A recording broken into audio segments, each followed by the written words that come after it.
اگر کسی کے گزشتہ سال کچھ روزے رہ گئے تھے اور وہ دوران سال نہیں رکھ سکے اور اب رمضان کے روزے رکھ رہے ہیں تو گزشتہ روزوں کے متعلق کی صورت میں کیا حکم ہے؟ اس حوالے سے یہ حضرت صلی اللہ علیہ وسلم کی خدمت میں بھی یہ سوال پوچھا گیا،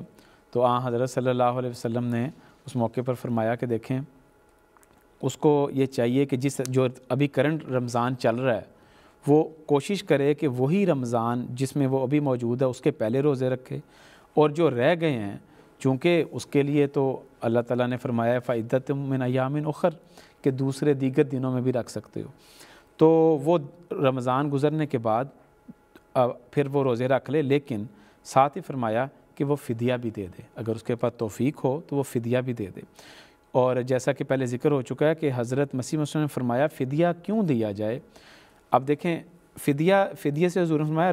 روزہ رکھنے کی توفیق ملتی ہے، فدیہ دینے سے یہ توفیق ملتی ہے کہ اگر انسان کے روزے چھوٹ گئے تو وہ اس کو پورا کر سکے، اور توفیق خدا تعالیٰ کی طرف سے ملتی ہے۔ تو اب پورا رمضان گزر گیا، پورا سال گزر گیا اور وہ روزہ نہیں رکھ سکا، فدیہ بھی نہیں دیا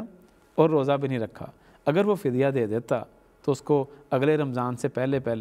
شاید اللہ تعالیٰ روزہ رکھنے کی توفیق بھی دے دیتا۔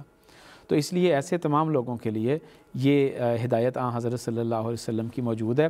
لیکن فدیہ جو ہے نا وہی دے جس پر استطاعت ہے، ہر کوئی جس کے پاس استطاعت نہیں ہے تو اس کے اوپر فدیہ بہرحال فرض نہیں ہے۔